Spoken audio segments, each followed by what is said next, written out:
find A and B if limit of x tends to e raised to power x minus b by x is equal to 2। इसका कितना आएगा?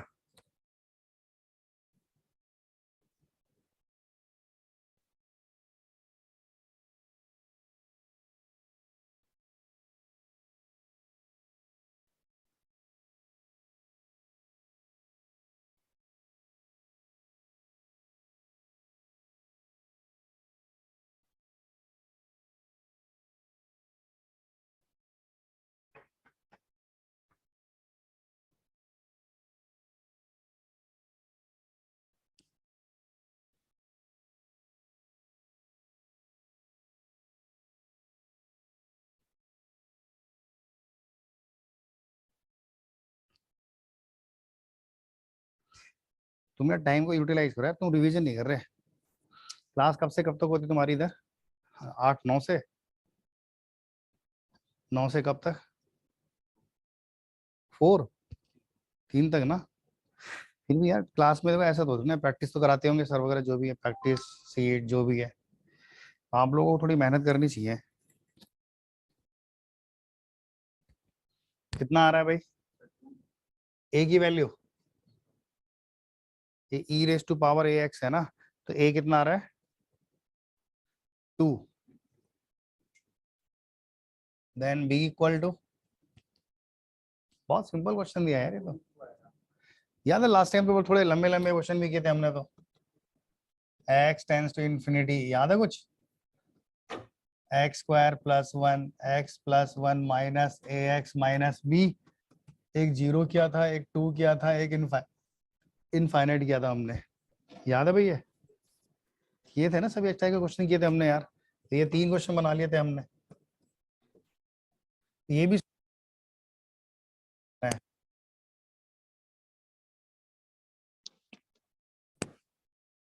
ये screen भागती है कि अपने आप?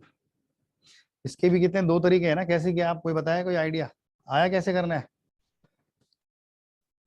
हाँ भाई, कैसे तूने कैसे किया? आइडिया?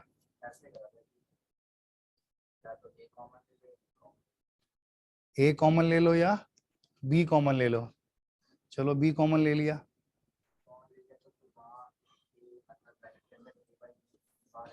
इसकी सीरीज याद है किसी को? सीरीज यूज करना आता है?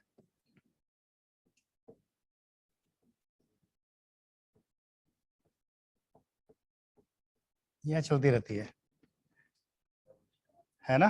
तो देखो 2 तरीके हैं यार इसके पास, या तो तुम ये लगा दो x टेंस टू 0, ए की सीरीज लगा देते हैं, है ना, और मल्टीप्लाई करेंगे तो क्या आएगा? Plus A x plus A x square by कितना है? 2 फैक्टोरियल, ऐसे चलता रहेगा। और माइनस कितना है? बी अपॉन में कितना है? x इज इक्वल टू कितना है? 2 है। अब ये दोनों तो कांस्टेंट ही है, तो भाई इनको तो एक साथ ही लिख सकते हैं, a माइनस बी। और इसमें कुछ बच रहा है, इसमें ज्यादा से ज्यादा आप x कॉमन लेके a प्लस, मतलब a भी कॉमन आ रहा है, तो ए एक्स अपॉन कितना? 2 फैक्टोरियल है, x इक्वल टू 2 है। अब यहां से डिसाइड कर लो यार भाई, कांस्टेंट वैल्यू लानी है तुम्हें। कांस्टेंट तभी आएगी ना जब x की पावर दोनों सेम हो, है ना।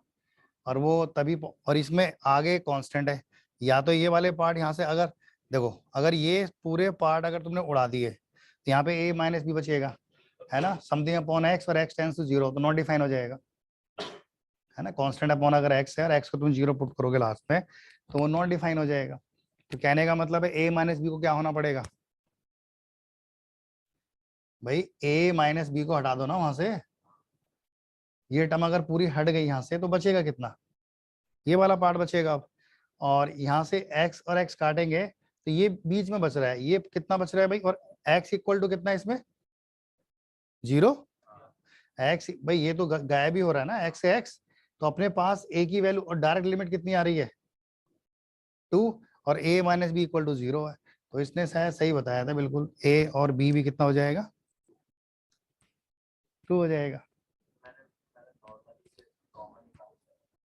कॉमन निकाल के तो वो भी कर लेते हैं। ये कुछ ऐसे कहना चाह रहा है, ये हटाओ ना, ये किसी काम का नहीं है। ये क्या कहना चाह रहा है, बी बाहर ले लो, A by B e raise to power X minus one, यहाँ पे एक्स है, ए बाय बी को, इसकी लिमिट 0 पे, ये तेरा है 2 है। मतलब फिर इसमें इतना हिडन ट्रायल लगाना पड़ेगा कि a अपॉन बी को क्या होना पड़ेगा 1, और इसकी जब a और b को तुमने 1 ले लिया तो इस पूरे की लिमिट कितनी बनेगी 1। तो उस केस में b की वैल्यू कितनी है 2। तो भाई यहाँ कह सकते हैं कि अपन ये भी जुगाड़ लगा सकते हैं, ये है ना। दूसरा तरीका, और भी कोई तरीका है इसका? चलो एक मेथड ये हुआ, एक ये हुआ, और भी कोई दिमाग में आ रहा है किसी के? यानी 0/0 फॉर्म है। अगर लिमिट 0/0 फॉर्म है, इसका मतलब है कि a माइनस बी भी क्या होना चाहिए 0 होना चाहिए। x को 0 डाल देंगे डायरेक्ट ही, x को मतलब ये 0 के इक्वल होना चाहिए, ये भी 0 और ये भी टाइम्स टू 0 है। तो x को 0 पुट करोगे 1 होगा, a माइनस बी भी क्या हो जाएगा 0 हो जाएगा तुम्हारा। तो ये रिलेशन तो मिल ही रहा है। अब इसमें एक सिंपल वो लगा देते ना, L'Hospital rule, a e raise to power x minus b का तो कांस्टेंट है 0 जाएगा, और x का कितना 1, और लिमिट कितनी चल रही है अभी भी 2। यहाँ पे भाई लिमिट है x टेंस टू 0। अब x की वैल्यू 0 डाल के देखो तो यहाँ पे भी a की वैल्यू कितनी है 2, और यहाँ से फिर b कितना आ रहा है 2। तो देखो कई सारे, मतलब एक क्वेश्चन करने कई सारे मेथड हो जाते हैं। 10x का sec स्क्वायर x,